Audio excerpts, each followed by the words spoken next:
Going to be your copa pad and your cast padding. You're just going to place it over the wound so that all the sutures are covered, and then you're going to secure it in place by wrapping your cast padding down towards the coronary band and then back up, just going over the fetlock, and then you can go back down.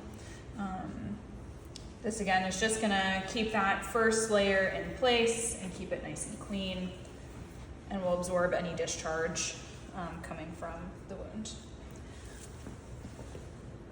You're next going to take your cotton combine and your brown gauze, and you're going to place it a little bit lower than you would a standing wrap, again to the level of the coronary band, just to make sure we're covering the bottom of that wound, and then tightly wrapping it around like so, just so that you can get some good compression on that. You're gonna take your brown gauze, you apply it kind of similar to, again, to a standing wrap or a polo. I'll start at the top and then get some good compression on that cotton combine. By the end of applying the brown gauze, the cotton combine should have the shape of the contour of the limb that you're applying it to. Go all the way down, overlapping about 50% each way, until you have maybe an inch or so of that cotton combine at the bottom, and then you can come back up towards the top.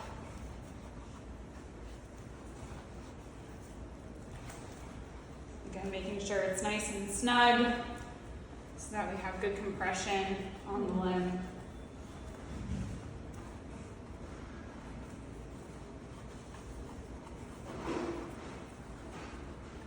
And that everything is nice and smooth.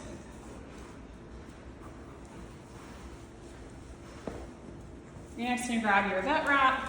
Again, you can start at the top and overlap. And you're going to pull this so that you can't see the little squares as you're unrolling. And you don't want to pull it out too much so that you have a lot of working room. This will help you keep good compression on the limb. Overlap about 50% on the way down,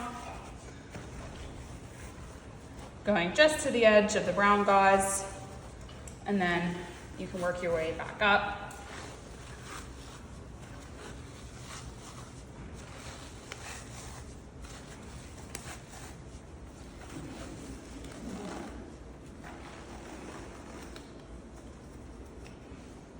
And that should stick to itself.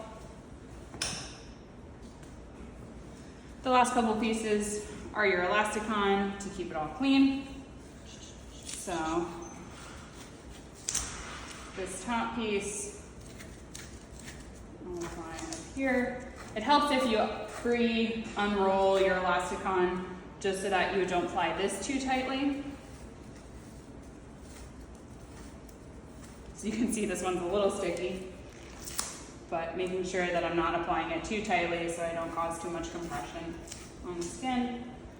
And again, about 50% of this on the skin, 50% on the bandage. And then I'll move down here to the bottom, where I'm going to wrap down, make sure I get the bottom of the heel bulb. Again, to keep everything out and keep the wound nice and clean. I usually go around 3 times around.